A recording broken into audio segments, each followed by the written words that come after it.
फैसल तारिक। आज 10 सितंबर 2021 है और आज दिन है जुमातुल मुबारक का। इस वीडियो के अंदर हमने अमेरिका के हवाले से बात करनी है कि अमेरिका ने किस तरह 20 सालों तक मुसलमानों को काटा, मुसलमानों को ज़िबह किया, मुसलमानों को बदनाम किया और वर्ल्ड ट्रेड सेंटर के अंदर मुलव्वस खुद अमेरिका निकला, CIA मुलव्वस निकली। ईरान और इंडिया को तालिबान की हुकूमत से बहुत ज्यादा तकलीफ हो रही है, बहुत ज्यादा। मैं समझता हूँ कि इंडिया को तो तकलीफ हो ही रही है, इंडिया तो तड़प रहा है, पूरी दुनिया जान चुकी है, लेकिन अब ईरान को तकलीफ हो रही है। ईरान से बहुत ही गलीज बयानात आ रहे हैं, उनकी हमने बात करनी है, कुछ अफगानिस्तान के हवाले से बात करेंगे। अच्छा जी, इस वक्त सोशल मीडिया पर मुझसे सवालात पूछे जा रहे हैं। एक खबर वायरल हो रही है, खबर के अंदर लिखा गया है कि वर्ल्ड ट्रेड सेंटर के अंदर धमाका खेज जो मवाद नस्ब किया गया था वो CIA ने किया था। ये दावे तो हम सुनते रहते हैं, दावे हम सुनते रहते हैं, लेकिन CIA के साबिक एजेंट जो इस सारे काम के अंदर मुलव्वस था खुद, उसके इंकशाफात मैंने आपके सामने रखने हैं। ये जो खबर वायरल हो रही है सोशल मीडिया पर, ये 3 साल पुरानी है, 3 साल पहले के इंकशाफात हैं जो मैंने आपके सामने रखनी है, जो जिससे आपको पता चलेगा। मैलिकम हार्वर्ड, मिस्टर मैलिकम हार्वर्ड, ये जी 80 साल की उम्र में 2017 में वफात पाते हैं, बिस्तरे मर्ग पर होते हैं, मरने वाले होते हैं। इनको इतना ज्यादा रिग्रेट हो रहा होता है कि जाहिर है हमने पिछले 17 सालों के अंदर कितने ही लोगों की जानें ली 9/11 का बहाना करके। तो ये कुछ इंकशाफात करते हैं जो उस वक्त भी दुनिया भर में वायरल हुए थे, लेकिन क्योंकि कल 9/11 का दिन है तो अब भी सोशल मीडिया पे खबरें शेयर की जा रही हैं कि क्या ये सच है। तो मैं उनको ये बताना चाहता हूँ कि ये सच है जो मैल्कम हार्वर्ड ने कहा था, कि वो कहते हैं कि दोनों जो तैयारे थे ना वो रिमोट कंट्रोल थे, उनके अंदर कोई भी पायलट नहीं था, और वो कहते हैं मैंने खुद वो उड़वाए थे।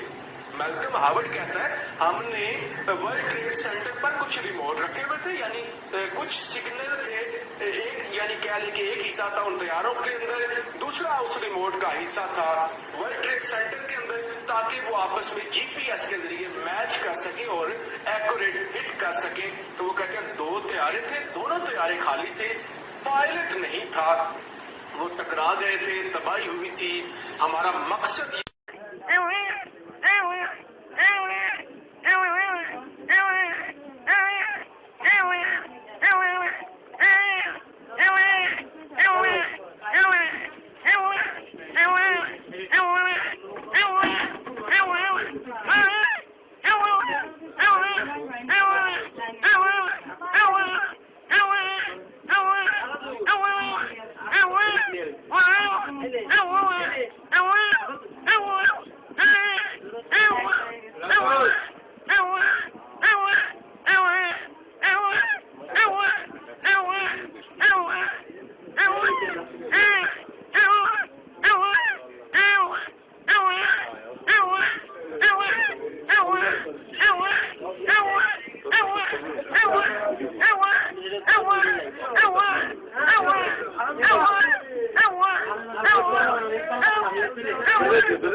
बिस्मिल्लाहिर्रहमानिर्रहीम।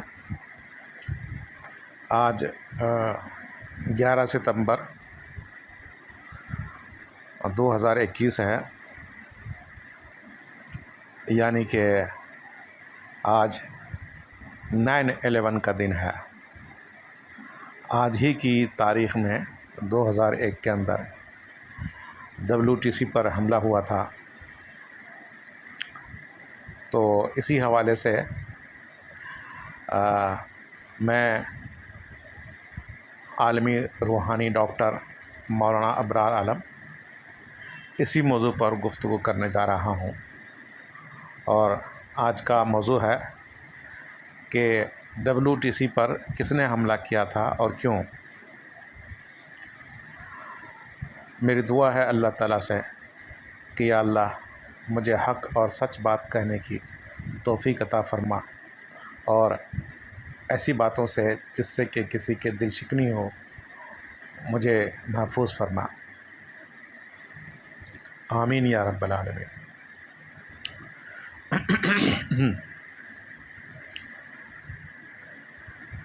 सामीन गिरामी, मेरे मुस्लिम भाइयों और बहनों और दुनिया के गैर मुस्लिम भाइयों और बहनों, मैं दूसरे वीडियोस के अंदर बता चुका हूँ कि इंसानों का असल दुश्मन जो है ना तो इंसान है, ना जानवर, चरिंद परिंद, कुत्ता बिल्ली, ये सब नहीं है। इंसानों का, तमाम इंसानों का असल दुश्मन सिर्फ़ और सिर्फ शयातीन, दज्जाल के चेले, इब्लीस के औलाद और ये सब हैं जो हमें लड़ाते हैं और आपस में तफरीक डालते हैं, हमें कत्ल करवाते हैं, हमसे ज़ना करवाते हैं, हमसे शराब पिलवाते हैं। यानी कि उनका काफ़ी इसमें असर रसूख होता है। जैसा कि दीन इस्लाम के मुताबिक हदीस से भी साबित है कि इब्लीस जो है पानी पे अर्श लगाता है, फिर अपने लश्कर को भेजता है लोगों को बहकाने के लिए। तो फिर वो इंसानों में आकर के वो लोगों का नुकसान कराता है, किसी को ज़ना करवा देता है, किसी को कत्ल करवा देता है, कि मियाँ बीवी में लड़ाई झगड़ा करवा देता है, किसी का एक्सीडेंट करवा देता है, किसी को बीमार कर देता है, वगैरह वगैरह। फिर ये लश्कर जा कर के रिपोर्ट पेश करता है शैतान को कि मैंने यूँ किया, मैंने ऐसा किया, वैसा किया, ये कर दिया, वो कर दिया। तो इब्लीस जो है वो सबको शाबाशी देता है, लेकिन ज़्यादा शाबाशी ज़्यादा कि तुम लोगों ने अच्छा काम किया, लेकिन सबसे अच्छा काम करने वाला वो होता है जो मियाँ बीवी में लड़ाई लगाता है। बहरहाल, तो असल में तो शयातीन हमें लड़ा रहा है, हमारे दिमाग को काम नहीं करने देता है और इस वजह से हम इंसान जो है सदियों से लड़ते आ रहे हैं। ये कहानी उस वक्त से शुरू हुआ है जब हज़रत आदम अलैहिस्सलाम से हज़रत आदम अलैहिस्सलाम की इब्लीस ने सजदा नहीं किया और रामदे दरगाह हो गया, उनको शैतान मरदूद करार दिया गया, उसको ज़मीन पे भेज दिया गया, जन्नत से उतार दिया गया। तो वहाँ से कुरान करीम में तकरीबन 150 आयतें हैं और अहादीस के अंदर भी बहुत सारे अहादीस हैं शयातीन से मुतल्लिक़, जिसमें है कि वो तुम्हारा खुल्लम खुल्ला दुश्मन है, उसको कभी दोस्त ना बनाओ और वो तुम्हें वहाँ से नुकसान पहुँचाता है जहाँ से तुम उनको देखते नहीं। ये कुरान करीम के अंदर बहुत सी आयतें हैं और ख़ुद शैतान ने कहा है कि मैं इनके दाएं से, बाएं से, आगे से, पीछे से आकर के इनको बहकाऊँगा और इनमें से अक्सर को नाशुक्रा बना के छोड़ूंगा, वला तजिदु अक्सरहुम शाकिरीन। बहरहाल, तो ये असल में तो ये शयातीन हैं जो हमारे अंदर घुस जाते हैं, हमारे ऊपर सवार हो जाते हैं, हमें एक दूसरे के ख़िलाफ़ बदज़न करते हैं, नफ़रत पैदा करते हैं, लेकिन हम इंसान समझते नहीं हैं और ये तमाम इंसानों का दुश्मन है। ये नहीं कि सिर्फ मुसलमानों का, यहूदियों का भी, ईसाइयों का भी, हिंदुओं का भी, बुद्धिस्टों का भी, जैनियों का भी, इसको इंसान से दुश्मनी है। इंसान को पनपने नहीं देना, तरक्की नहीं करने देना, खुशहाल नहीं रखना है।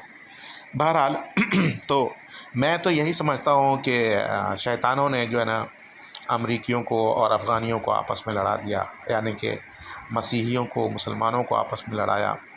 अब उसमें इस्तेमाल जो भी हो गए हैं, ये जो क्लिप मैंने आपके सामने रखा है उससे ख़ुद ही समझ में आ रहा है।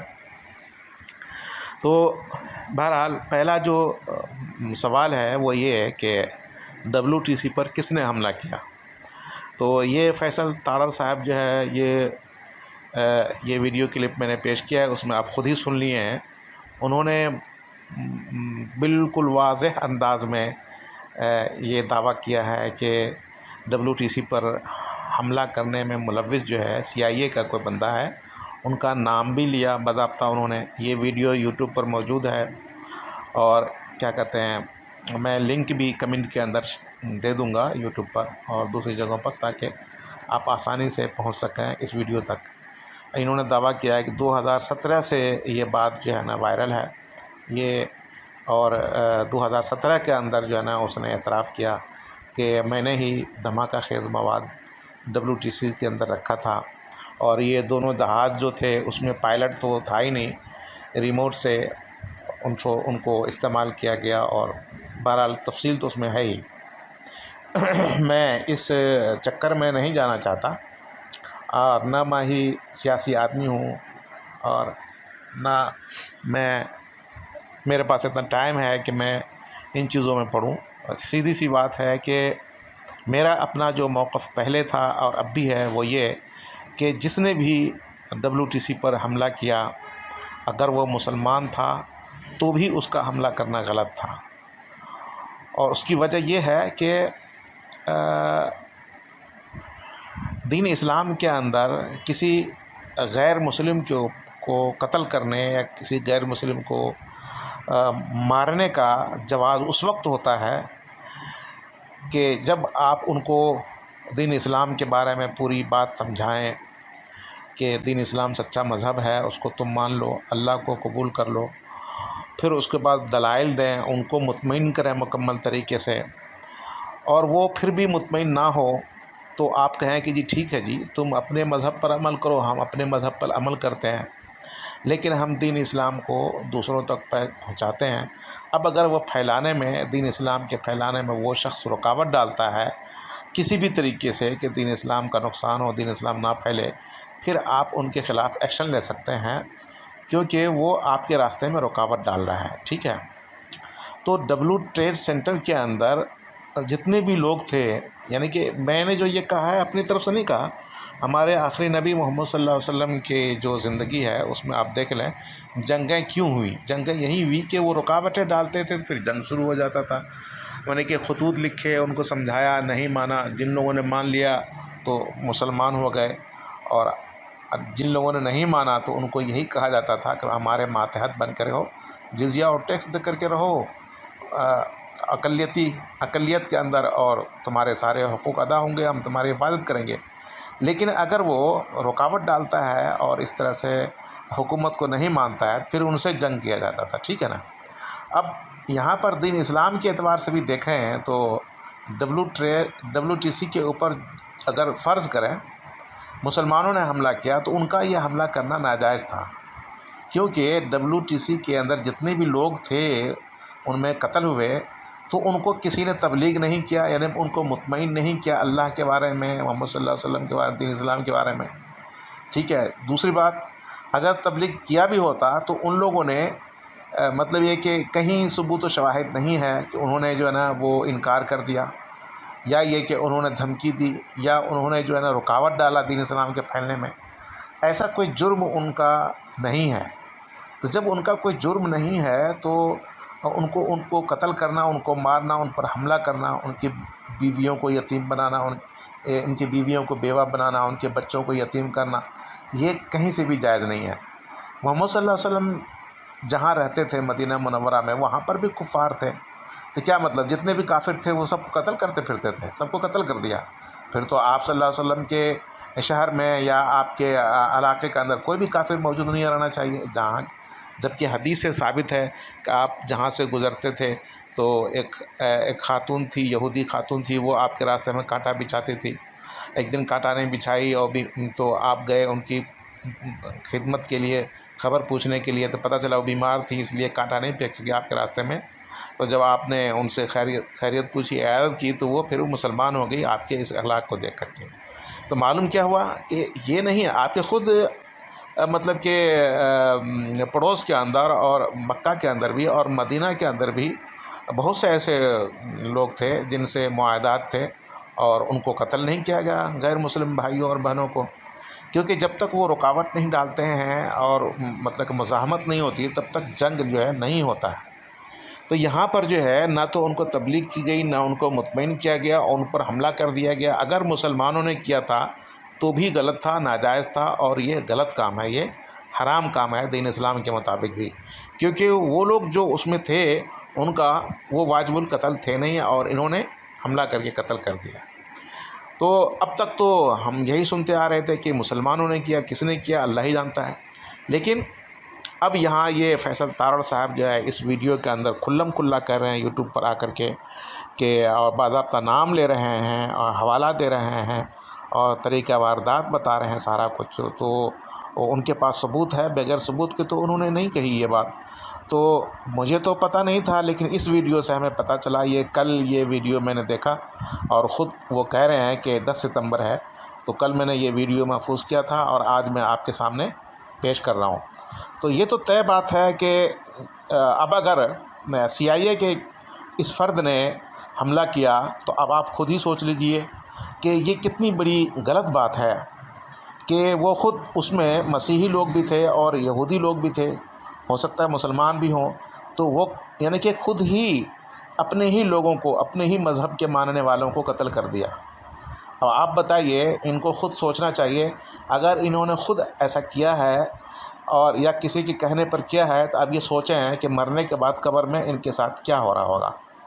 सही है, ये तो यकीनी बात है कि कत्ल और जुल्म जो है उसकी सज़ा मिलेगी। वो जिस अक़ीदे का भी मानने वाला हो, किसी खुदा के नज़दीक भी, किसी मज़हब के नज़दीक भी ये रवा नहीं है कि आप जो है किसी पर जुल्म करें, किसी को कत्ल करें बग़ैर किसी उसके जुर्म के। तो जिस बेचारे ने ये धमाका खेज़ मवाद रखा, जैसा कि ये CIA का ये बंदे का नाम लिया जा रहा है, तो वो बेचारे तो गए अज़ाब कब्र में, फिर जहन्नम में इतने लोगों को कत्ल करवाया, ख़ुद डायरेक्ट मुलव्विस उसमें। और उसके नतीजे में जो हमला हुआ अफ़गानिस्तान के ऊपर और इराक़ के ऊपर और दूसरी जगहों पर, जहाँ जहाँ पूरी दुनिया के अंदर मुसलमानों के ख़िलाफ़ इश्तिआल, नफ़रत, अदावत फैला और उनको सज़ाएँ दी गईं, जेलों में बंद किया गया और कत्ल किया गया। तो जिन लोगों के साथ भी वो WTC पर हमले के नतीजे में हुआ है, तो वो सारा जुर्म जो है उस बंदे के ऊपर भी लग गया। और जो लोग भी ऑर्डर जारी किया हमला करने का, वो सब जो है इसमें गुनाहगार हुए और गुनाह के शरीक है, यानी कि कातिल ठहरे, वो कत्ल के मुजरिम है वो। और मरने के बाद ये तयशुदा बात है कि वो अज़ाब कब्र में और फिर जहन्नम में जाएंगे, क्योंकि वो इंसानी हुकूक जो है, वो इंसानों की जो साथ जुल्म है, वो खुदा और अल्लाह माफ़ नहीं करेगा। हम किसी इंसान को एक थप्पड़ मार देंगे तो अल्लाह माफ़ नहीं करेगा, क्योंकि उस इंसान को हमने तकलीफ़ दिया है, उस इंसान को तकलीफ़ पहुंची है। अल्लाह को नौज़ुबिल्लाह, खुदा को कोई उसने तकलीफ़ नहीं दिया, इंसान को। तो जिसको तकलीफ़ दिया है, जब तक वो खुश नहीं होगा, माफ़ नहीं होगा।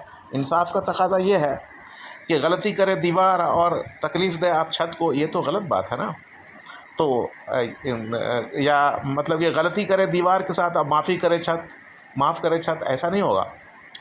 तो यहाँ पर भी जो है आप देखें, जिसने हमला किया WTC पर, वो तो बेचारे गए हमेशा के लिए अज़ाब कब्र, फिर जहन्नम में। माफ़ी का तो सवाल ही पैदा नहीं होता। एक तो वो ख़ुद मुशरिक हैं, दीन इस्लाम पर थे नहीं, और दूसरी बात यह है कि उन्होंने कत्ल भी कर लिया इतना, ठीक है।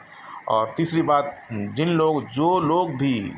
जो फ़ौजी, ब्लैक वाटर के लोग और जो भी CIA के लोग और जो भी मतलब पायलट और जो भी मतलब कि इसमें मुलव्विस हैं, मुसलमानों को कत्ल आम करने में, मुसलमानों को कैद करने में, सज़ा देने में जो भी मुलव्विस थे, वो सब सीधे सीधे अज़ाब कब्र में गए और फिर जहन्नम में, ठीक है ना।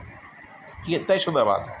बहरहाल अब सबूत कि मैं ये कैसे फतवा दे रहा हूँ, मैं ये कैसे कह रहा हूँ कि वो सब के सब जहन्नम में अज़ाब कब्र में मुब्तला हो गए, जो मर गए उनमें से, वो सब के सब जो मर जाएंगे अगर उन्होंने दीन इस्लाम कबूल नहीं किया, तो कुफ्र की हालत में मर गए, दीन इस्लाम कबूल नहीं किया, अल्लाह ताला से माफ़ी नहीं मांगी, तो उसकी कोई बख्शिश नहीं है। और वो क्या कहते हैं, कब्र में हमेशा जब तक कि इंसाफ नहीं हो जाता, क़यामत बर्पा नहीं हो जाता, और तो उस वक्त तक अज़ाब कब्र में होंगे। उसके बाद वो सीधा जहन्नम में जाएंगे अगर कुफ्र की हालत में मर गए।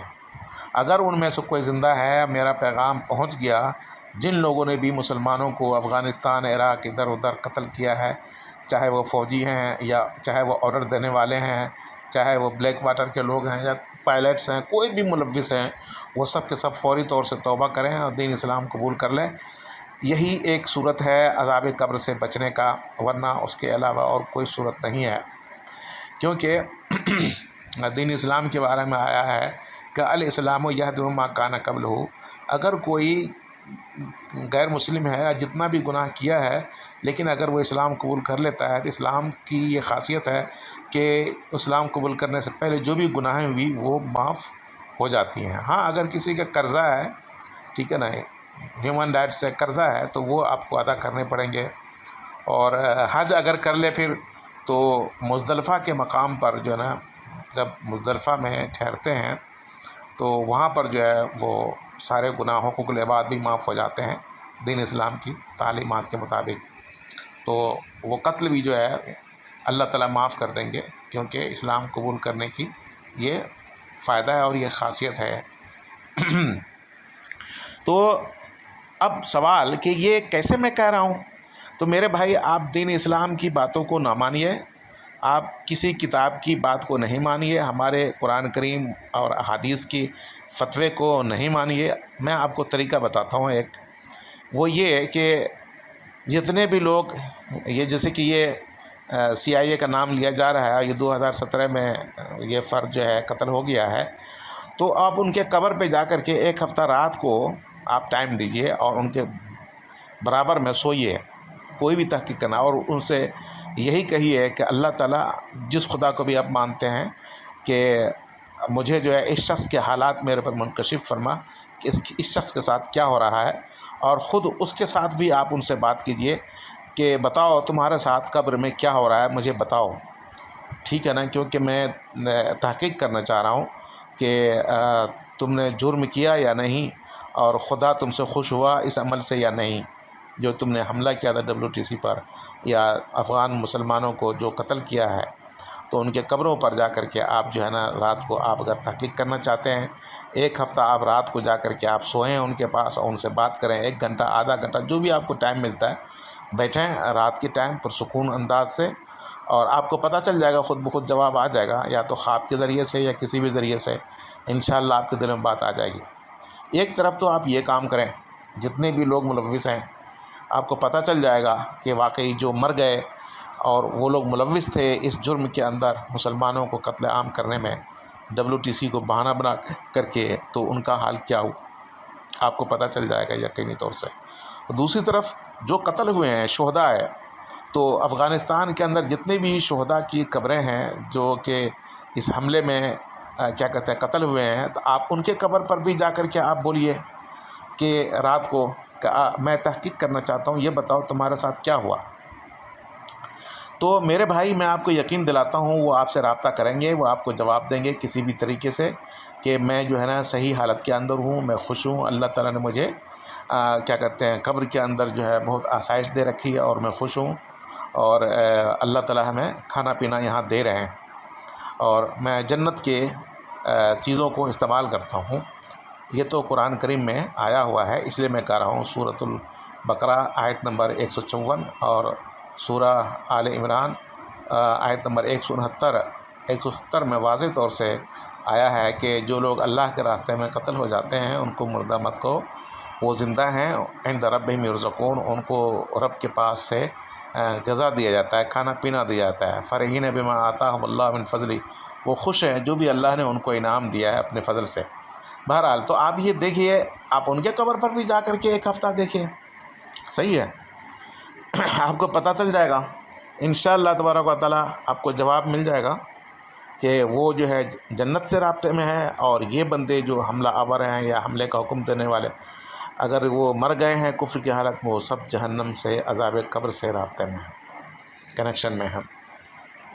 इसीलिए उनमें से किसी के अंदर कोई जान नहीं है, कोई ताकत नहीं है, ना होगी। बहरहाल तो अब ये मैंने आपको एक प्रूफ दिया है, आप प्रैक्टिकल आप जो है ना इसमें हो जाएं और तहक़ीक़ात करें, इस सिलसिले के अंदर आपको जवाब मिलेगा।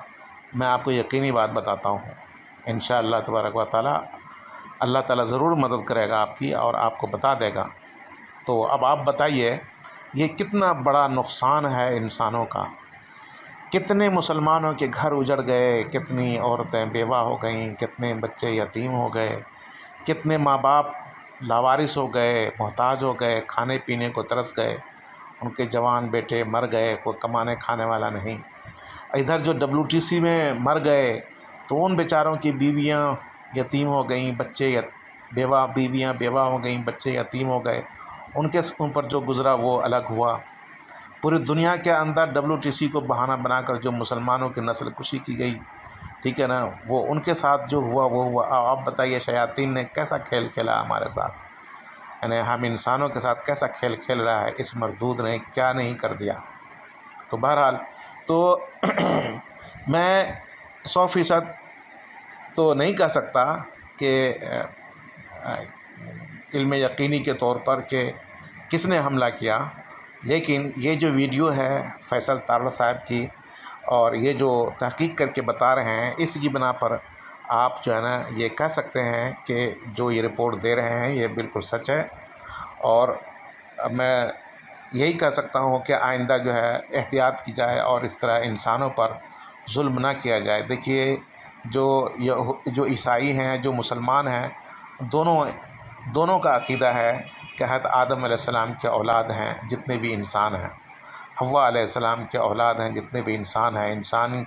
इंसान की इब्तिदा हज़रत आदम अलैहिस्सलाम से हुई और हज़रत ईसा अलैहिस्सलाम से पहले बहुत मतलब कि नबियों के अंदर ये दोनों मुत्तफ़िक भी हैं, यानी कि ईसाई और मुसलमान दोनों मानते हैं हज़रत आदम अलैहिस्सलाम को, हज़रत नूह अलैहिस्सलाम को, हज़रत दाऊद अलैहिस्सलाम को, हज़रत सुलेमान अलैहिस्सलाम को, हज़रत मूसा अलैहिस्सलाम को, हारून अलैहिस्सलाम को, हज़रत इब्राहीम अलैहिस्सलाम को, इस्माइल अलैहिस्सलाम को, इसहाक़ अलैहिस्सलाम को, याकूब अलैहिस्सलाम को, यूसुफ़ अलैहिस्सलाम को, यूनुस अलैहिस्सलाम को, हज़रत लूत अलैहिस्सलाम को, इन नबियों को और दूसरे अंबिया कराम को ये हमारे ईसाई भाई बहन भी प्रोफेट मानते हैं और हम मुसलमान भी प्रोफेट मानते हैं, ठीक है ना। हम मुसलमानों का ईमान ही नहीं, अगर हम इन नबियों में से जिन नबियों को ईसाई भाई बहन मानते हैं, अगर हम उन पर ईमान ना लाएं, एक नबी को भी अगर हम ना माने तो हम काफिर ठहरें, हम मुसलमान ही ना हो। बाइबल के अंदर भी अगर हम ईमान ना लाएं तो हम मुसलमान ही नहीं, हम काफिर ठहरें। ईसा अलैहिस्सलाम को हम नबी ना माने, मरियम अलैहिस्सलाम को जो है ना सच्चा ना माने, ठीक है ना, तो हम काफिर ठहरें। तो मतलब कहने की ये कि कुरान करीम ने आले इमरान के नाम से एक सूरा, कुरान करीम में मरियम अलैहिस्सलाम के, हज़रत ईसा अलैहिस्सलाम की माँ के नाम से एक सूरा है बाज़ाब्ता। कुरान करीम में ईसा अलैहिस्सलाम की कितनी तारीफ़ की गई है कि वो मुर्दों को ज़िंदा करते थे अल्लाह के हुक्म से, और वो कोढ़ के मर्ज़ को दूर करते थे अल्लाह के हुक्म से। और मरियम अलैहिस्सलाम की तारीफ़ की गई है कि वो जो है ना सिद्दीक़ा थी, यानी कि सच बोलने वाली थी। काने व उम्मुहु सिद्दीक़ा, ईसा अलैहिस्सलाम की माँ के बारे में सिद्दीक़ा का लफ्ज़ आया है कि वो सच्ची थी, वो तारीफ़ की गई। आल इमरान यानी कि उसमें हज़रत इमरान अलैहिस्सलाम और ईसा अलैहिस्सलाम की वालदा का ज़िक्र है कि उनकी वालदा ने मन्नत माना था कि या अल्लाह तो मुझे जो है ना वो मरियम अलैहिस्सलाम की वालदा ने मन्नत माना था कि अल्लाह मैं मन्नत मानती हूँ कि मेरे वतन के अंदर जो भी है वो उसको अल्लाह के रास्ते में आज़ाद कर दूँगी, बहरहाल वक़्फ़ कर दूँगी। तो मरियम अलैहिस्सलाम पैदा हुई, बेटा कोई पैदा नहीं हुआ, तो ज़करिया अलैहिस्सलाम, यहया अलैहिस्सलाम, ये सबको हम मुसलमान भी मानते हैं, हमारे ईसाई भाई बहन भी मानते हैं। लेकिन शयातीन देखें किस तरह से हम ईसाइयों को और मुसलमानों को आपस में लड़ाया, और फिर जो है ना वो अमेरिका जो है 40 ममालिक को लेकर जो है ना वो हमला आवर हो गया अफ़गानिस्तान के ऊपर, और इस तरह से इराक़ के ऊपर और दूसरी जगहों पर जहाँ जहाँ उनको शुबा हुआ कि हमारे दुश्मन हैं और हमारे ख़िलाफ़ हैं, हमें नुकसान पहुँचा सकते हैं, उन सब पर उन्होंने जो है ना वो हमला किया। अब इसके नतीजे में जितने भी नुकसान हुए, चाहे वो किसी भी तरीके से कोई मुलव्विस, सीधा अज़ाब कब्र में जा रहे हैं और फिर वो जहन्नम में जाएंगे। एक तो इस बिना पर कि वो गलत अक़ीदे पर हैं, शिरकिया अक़ायद में मुब्तला हैं, गैर मुस्लिम हैं इस वजह से, और दूसरा ये कि ये कत्ल कर लिया, ये और बड़ा गुनाह अपने ऊपर लाद लिया। तो बहरहाल आज के इस वीडियो से साबित हुआ कि वो जो है ना इसमें मुलव्विस जो है कोई मुसलमान नहीं था और वो CIA का ये फ़र्द मुलव्विस था। अब सवाल ये, मैंने जो अपना मौजू मुंतखब किया है कि WTC पर हमला किसने किया था, तो वो तो उसका तो जवाब मिल गया कि जी इसने किया था, जैसा कि उनके बारे में एतराफ़ी बयान आ चुका है। 2017 से वीडियो वायरल है और लोगों को मतलब कि मालूम हो गया। बहरहाल और भी मैंने दूसरी जगह ये कहा है कि मंसूब किया गया है सदर जो बाइडन साहब की तरफ के। वो कहते हैं कि अगर हम लोग रोकना चाहते तो रोक सकते थे इस हमले को। बहरहाल मैं इस चक्कर में जाना नहीं चाहता, जो हमारे पास सबूत है मैं उसी सबूत की रोशनी में बात किया हूँ। अब वजह क्या बनी? वजह यही है मज़हबी इख्तलाफ, ठीक है ना। मज़हबी इख्तलाफ वजह है, इसके अलावा और कोई वजह नहीं है। यानी कि अगर अफ़गानिस्तान, जैसे कि ठीक है WTC पर हमला हो गया, और अगर ये अफ़गानिस्तान टोटली ईसाई कंट्री होता, ठीक है ना, यहाँ सारे बाशिंदे या मेजॉरिटी के अंदर भी ईसाई होते, तो पूरे मुल्क पर हमला नहीं करता अमेरिका।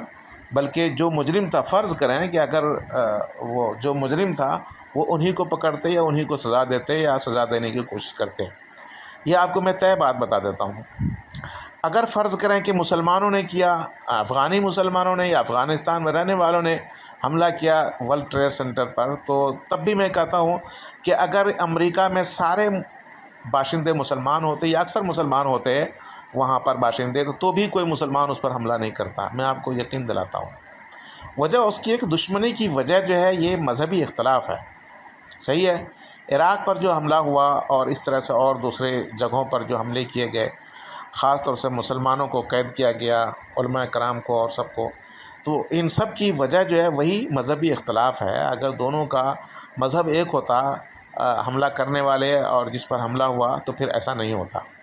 तो मतलब कहने की ये है कि ये हमारे लिए बहुत ही शर्म की मकाम है कि जानवर और चरिंद परिंद भी वो आपस में अपने कौम का ख्याल करते हैं, और शेर से, हाथी से, और कुत्ता कुत्ते से, और गाय गाय से, बैल बैल से, ये इस तरह से झगड़े लड़ाई नहीं करते हैं जानलेवा।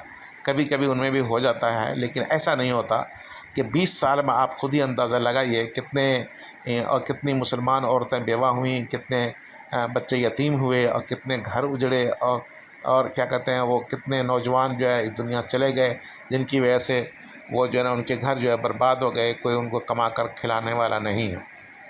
और इधर वर्ल्ड ट्रेड सेंटर के अंदर जितने भी लोग हमारे गैर मुस्लिम भाई बहन कत्ल हुए, तो उनके भी घर उजड़ गए।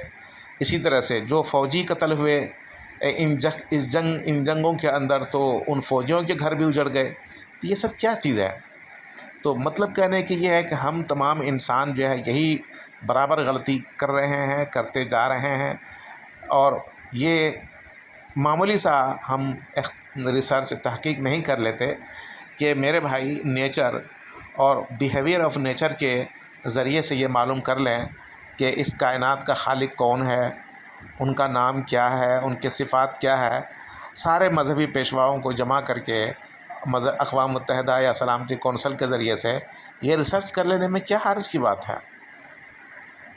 मैं बताऊंगा आइंदा इंशाल्लाह किसी वीडियो में कि हम तमाम इंसान जो है, यानी कि जो दीन इस्लाम की तालीमात हैं, उनमें से अक्सर तालीमात पर हमारे गैर मुस्लिम भाई अमलन वो अमल कर रहे हैं।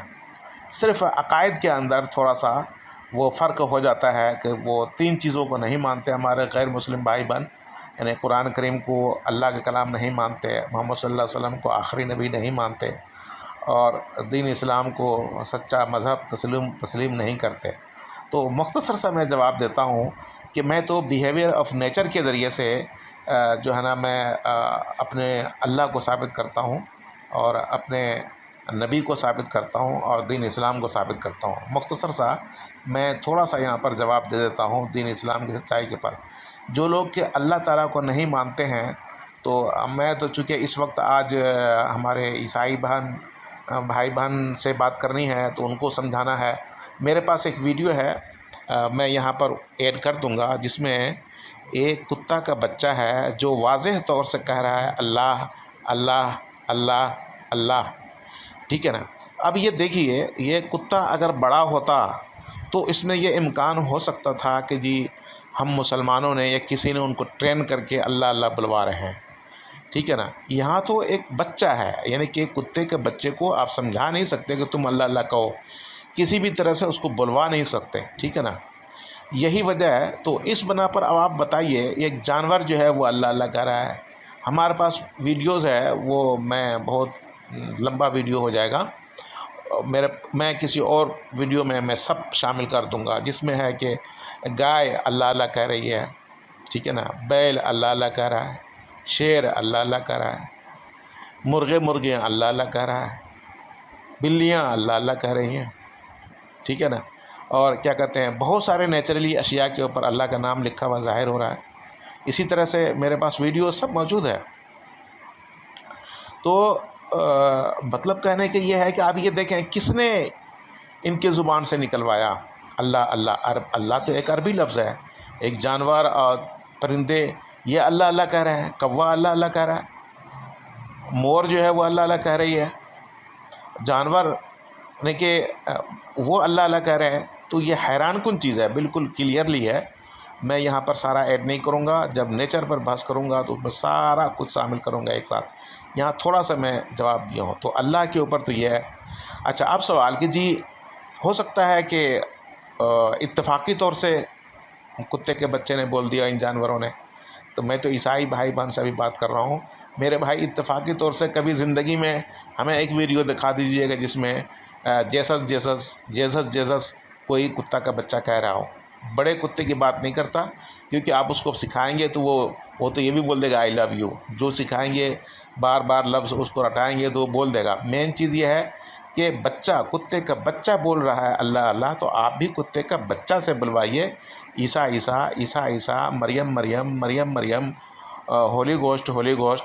तो आप ये बताएं ना, होली स्पिरिट जो भी आप बुलवाना चाहते हैं तो उनसे बुलाइए, अपने खुदा का नाम बुलवाइए, तब मैं समझूँ, ठीक है ना। तो ऐसा नहीं है। तो ये अल्लाह के बारे में दलील दिया। जहाँ तक मोहम्मद सल्लल्लाहु अलैहि वसल्लम की बात है, आखिरी नबी की, तो यहाँ पर भी नेचर की बात देख लीजिए कि उन्होंने अपनी ज़िंदगी में कहा था मेरा डेड बॉडी महफूज रहेगा। अबू दाऊद शरीफ किताबुस सलात बाबो अबवाबिल जुमाते, बाबो अबवाब तफरील जुमाते व खुतबतहा, ये बाब है, बाबो अबवाब तफरील जुमाते व खुतबतहा। ये है अबू दाऊद शरीफ जिल्द अव्वल, इस बाब के अंदर किताबुस सलात। इसमें यह हदीस है, आप सल्लल्लाहु अलैहि वसल्लम फरमाया कि अल्लाह ताला ने ज़मीन के ऊपर तमाम नबियों के ज़मीन पर मना हराम करार दे दिया है कि नबियों के जिस्म को खाएं। तो उन्होंने ज़िंदगी में कैसे कह दिया कि हमारा डेड बॉडी महफूज रहेगा और जिस्म और कब्र के कीड़े मकोड़े जो है हमारे जिस्म को नहीं खाएंगे। बहुत बड़ी बात है। नेचर के ऊपर उन्होंने दावा कर दिया। इसका मतलब उनका सही खुदा से राब्ता था, और उनका राब्ता तो अल्लाह ताला ही से था। इसका मतलब अल्लाह ताला ही सही खुदा है, सीधी सीधी बात। अब ये सवाल कि जी उनका जिस्म कैसे महफूज है, आपके पास दलील क्या है? हम तो हदीस को, कुरान को नहीं मानते हैं। तो ठीक है, आप कुरान हदीस की बात नहीं मानिए। मैं आपको बता रहा हूँ कि आप लोग मशीनों के ज़रिए से, वाल मशीन है उसके ज़रिए से आप ज़मीन के अंदर 5-6 फीट तक, बल्कि बहुत नीचे तक देख लेते हैं कि यहाँ पर कोयला है, यहाँ पर तेल है, यहाँ पर क्या है, यहाँ पर गैस है, और इस तरह से जो भी चीज़ है मटेरियल आप देखते हैं 5-6 फीट तक आराम से। तो आप मदीने के अंदर तो गैर मुसलमानों को जाने की इजाज़त है, वीज़ा लीजिए, सऊदी अरब जाइए, मदीना मुनव्वरा में, वहाँ पर उनका कब्र मुबारक है, और हुकूमत से इजाज़त ले करके भाई मैं कुछ नहीं कहूँगा, सिर्फ जो ऊपर से मैं कैमरा लगा लूँगा, कैमरा लगा के मैं देखना चाहता हूँ, ताकि अगर उनका जिस्म महफूज है तो मैं मुसलमान हो जाऊँगा, और दूसरे ईसाई भाई बहनों को भी बताएंगे, गैर मुस्लिमों को भी बताएंगे, ये सारा झगड़ा ख़त्म हो जाए। अगर उनका डेड बॉडी महफूज है, और यकीनी तौर से मैं चैलेंज करता हूँ आपको, उनका डेड बॉडी महफूज है, तो आप ये सोचिए ना, अगर मोहम्मद सल्लल्लाहु अलैहि वसल्लम सच्चे खुदा के सच्चे नबी नहीं होते तो उनका जिस्म जो है क्यों महफूज अभी तक? कब्र की मिट्टी और कीड़े मकोड़े को किसने शऊर दिया कि ना खाएं उनको और सड़ने गलने से महफूज रखें? बहरहाल, अब आते हैं अल्लाह के ऊपर बात कर ली, मोहम्मद सल्लल्लाहु अलैहि वसल्लम के ऊपर बात कर ली, कुरान करीम के ऊपर थोड़ा सी बात कर लेते हैं। आप किसी और बात की तरफ ना जाएं। डॉक्टर जाकिर नाइक साहब ने सारा कुछ जो है बयान किया है, और खुल्लम खुल्ला वो हर एक से बात करते हैं, लेकिन कोई भी गैर मुस्लिम भाई बहन उनसे जा कर के बात नहीं करता। मैं इस चक्कर में नहीं जाना चाहता, इस डिटेल में। मैं यहाँ पर सिर्फ इतनी सी बात बताता हूँ कि मोहम्मद सल्लल्लाहु अलैहि वसल्लम तो किसी स्कूल में नहीं गए, ठीक है। अल्लाह ताला ने कुरान उतारा, जिब्रील अमीन लेकर के आते थे, 23 साल में वो उतारा गया, मोहम्मद सल्लल्लाहु अलैहि वसल्लम को लाकर सुनाते थे और आप सल्लल्लाहु अलैहि वसल्लम फिर वो सहाबा कराम को, अपने साथियों को बताते थे। सवाल ये पैदा होता है, आज से 1400 साल पहले जो मोहम्मद सल्लल्लाहु अलैहि वसल्लम ने कुरान करीम में साइंसी बातें कही हैं, 1400 साल पहले किसी इंसान को पता नहीं था। मोहम्मद सल्लल्लाहु अलैहि वसल्लम किसी स्कूल में नहीं गए, तो 1400 साल पहले जो कुरान करीम नाजिल हुआ, उस कुरान करीम के अंदर इतनी साइंस की इतनी बातें कैसे उनको पता चली, कैसे पता चला मोहम्मद सल्लल्लाहु अलैहि वसल्लम को साइंसी बातें जो आजकल लोगों को ये 40-50 साल पहले पता चला है। उन साइंसी बातों के बारे में आप गूगल पर जाकर के मालूम कीजिए कि scientifics claim in Holi Quran या साइंटिफिक्स वर्सेस इन होली कुरान, आपको इस तरह की बहुत सारी आयतें मिल जाएंगी आपको। मैं एक आयत मिसाल दे के बताता हूँ। अल्लाह ताला ने कुरान करीम में कहा है जहन्नमियों के बारे में कि उनको सज़ा कैसे देते हैं। कहते हैं कुल्लमा नज़जत जुलूदुहुम बद्दलनाहुम जुलूदन गैरहा लियज़ुकुल अज़ाब, कि जहन्नमियों के जब तक जिस्म के खाल जल जाएंगे तो हम नया खाल उस पर पैदा करेंगे, लियज़ुकुल अज़ाब, ताकि हम उनको सज़ा दें, यानी उनको ज़्यादा तकलीफ़ देने के लिए हम वो खाल को बदलते रहेंगे, उस पर जल जाएगा फिर नया खाल, जल जाएगा फिर नया खाल। तो ये मोहम्मद सल्लल्लाहु अलैहि वसल्लम किसी स्कूल में नहीं गए, वो लिखना पढ़ना नहीं जानते थे, बिल्कुल भी लिखना पढ़ना नहीं जानते थे। तो उनको कैसे पता चल गया कि सज़ा जो है, जब तकलीफ़ दी जाती है इंसान को, मारा पीटा जाता है, तो तकलीफ़ जो है वो खाल के ज़रिए से पता चलता है, ठीक है ना। खाल के अंदर वो सिस्टम है, जिल्द के अंदर वो सिस्टम है, वो महसूस करता है तकलीफ़ को और फिर दिमाग तक पहुँचता है, और जो भी सिस्टम है। मोहम्मद सल्लल्लाहु अलैहि वसल्लम कैसे पता चला? इसी तरह से मोहम्मद सल्लल्लाहु अलैहि वसल्लम ने कहा है कि माँ के शिकम में जो अंधेरियाँ होती हैं, अब बताइए, माँ के शिकम में अंधेरा, तो उनको कैसे पता चला? तो मतलब कहने की ये है कि और भी बहुत सारी साइंसी बातें हैं, मैं इस वक्त उस तरफ मैं जा नहीं रहा हूँ, लेकिन जो साइंसी बातें आज से 40-50 साल पहले लोगों को पता हुआ, इतनी मुश्किलात के बाद, इतनी तहकीकात के बाद, वो मोहम्मद सल्लल्लाहु अलैहि वसल्लम को कैसे पता चल गया? तो ज़ाहिर सी बात है उनका खुदा से राब्ता था और खुदा को सारा कुछ मालूम होता है, उन्होंने उनको बताया तब तो पता चला ना। तो इस तरह पता चला कि कुरान करीम भी सच्चा कलाम है अल्लाह ताला का और खालिक कायनात का, और मोहम्मद सल्लल्लाहु अलैहि वसल्लम भी सच्चे नबी हैं और अल्लाह ताला भी सच्चा खुदा है। अब रह गई दीन इस्लाम की, तो मैं ये कहता हूँ जो भी उसके सच्चे पैरोकार हैं उनकी लाशें महफूज रहती हैं, करोड़ों की तादाद में ज़मीन में हैं, और जो उनको नहीं मानते हैं दीन इस्लाम को, उनकी लाशें सबकी बोसीदा हो जा रही हैं, चाहे ज़मीन पर रखें या ज़मीन के ऊपर रखें। हमारे वेबसाइट के अंदर ये सारा कुछ मौजूद है, आप उस वेबसाइट का मुताला करें। वेबसाइट है www.rightfulreligion.com, rightful religion rightfulreligion.com, rightfulreligion.com। आप वहाँ जाइए, वहाँ पर डेड बॉडी से मुतल्लिक सारा कुछ मिल जाएगा, तफसील और लोकेशन भी मिल जाएगा। यहाँ पर डेड बॉडी जो है ना महफूज है, फ़लाँ कब्रिस्तान में, एड्रेस भी है, आप वहाँ जाके देख लीजिए।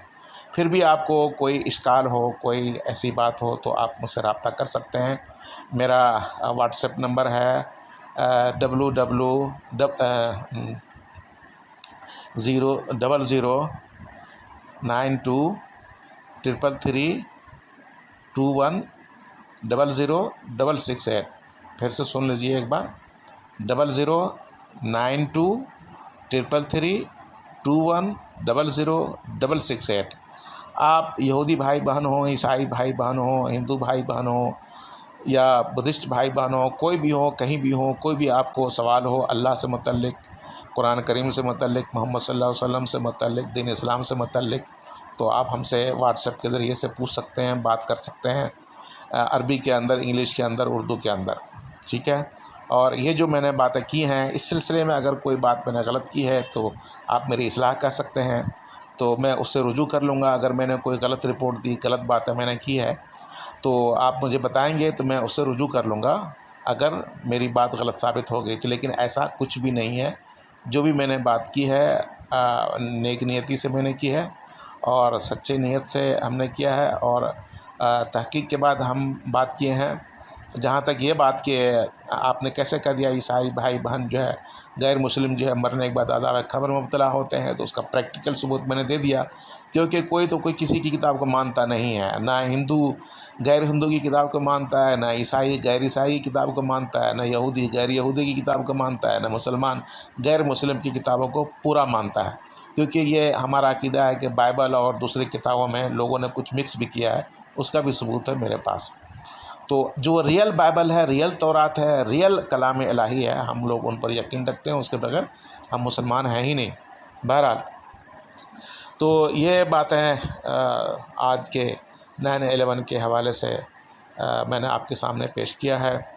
अल्लाह ताला से हम दुआ करते हैं कि अल्लाह हम तमाम इंसानों को, दुनिया के तमाम इंसानों को, चूँकि हम सब एक ही माँ बाप के औलाद हैं, हकीकत में एक ही यूनिट हैं, मुत्तहिद रहने की और क्या कहते हैं आपस में मोहब्बत प्यार से जीने की तौफ़ीक़ अता फ़रमा, और आपस के भेदभाव को, हर किस्म की नफ़रत अदावत को ख़त्म फरमा। और हमारे मुसलमान और गैर मुस्लिम भाइयों को अगर किसी से कोई शिकायत हो, कोई अदावत, कोई ऐसे इख्तलाफ हो, तो दलाइल से उनको मुतमईन करने, उनसे बात करने और कानूनी तरीके से निपटने की तौफ़ीक़ अता फ़रमा, और हर किस्म की जुल्म व ज़्यादती से महफूज फरमा, ताकि मरने के बाद जो एक लंबी ज़िंदगी है, ना ख़त्म होने वाली ज़िंदगी है, उसमें हम कामयाब हो सकें। और तौफ़ीक़ दे हमारे गैर मुस्लिम भाइयों और बहनों को हमारे दलाइल से मुतमईन होकर वो सब के सब मुसलमान हो जाएं। इससे कोई फ़र्क नहीं पड़ेगा। मैं इंशाअल्लाह दूसरे वीडियो में बताऊंगा कि इस्लामी निज़ाम जो है क्यों बेहतर है सबसे, और उसके क्या फ़ायदे हैं और क्यों हमें मुसलमान होना चाहिए। मैं इंशाअल्लाह ज़रूर बताऊंगा। वीडियो ज़्यादा मैं लंबा नहीं करना चाहता, जो ज़रूरी बातें थी मैंने किया है। तो इसलिए अगर फिर भी आपको मेरी किसी बात से तकलीफ़ पहुंची हो तो माज़रत ख़्वाह हूँ। मैंने अपनी जान करके आप में से किसी को भी तकलीफ़ पहुंचाने की कोशिश नहीं की अपनी बातों से। व आखिर दावाना अनिल हम्दुलिल्लाहि रब्बिल आलमीन।